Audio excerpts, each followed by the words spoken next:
Moscou a-t-il orchestré une cyberattaque pour truquer le résultat des élections en Roumanie? Moscou est-il responsable d'une vaste campagne d'ingérence sur le réseau TikTok?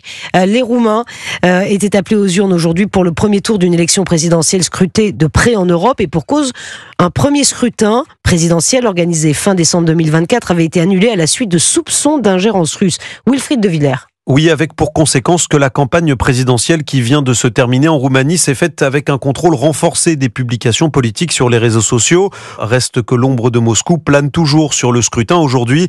Fabrice Epelboin est spécialiste en cybersécurité et en usage politique des réseaux sociaux. La Roumanie, c'est clairement une cible de choix pour la Russie d'un point de vue tactique et militaire. Si la Roumanie basculait dans une position de neutralité vis-à-vis du conflit ukrainien, ça serait une immense victoire pour la Russie. Et Moscou multiplie ses actions en ligne pour peser dans les scrutins européens. On parle d'attaques informatiques sur typiquement les technologies qui servent à comptabiliser les votes pour le scrutin. Puis on parle de campagnes de désinformation. C'est des personnes avec des faux comptes qui vont typiquement faire des commentaires élogieux sous le candidat qui a été désigné par le Kremlin. C'est une multitude de choses qui s'apparentent à du marketing électoral, si ce n'est que c'est du marketing électoral fait par un pays étranger. La France est aussi une cible de choix pour Moscou, estime le chercheur. Parce que la France a pris le leadership du camp qui s'oppose désormais à la Russie, maintenant que les Américains sont en train de lâcher l'affaire. Les autorités françaises ont d'ailleurs accusé cette semaine très officiellement les Russes d'avoir piraté la campagne de 2017 d'Emmanuel Macron.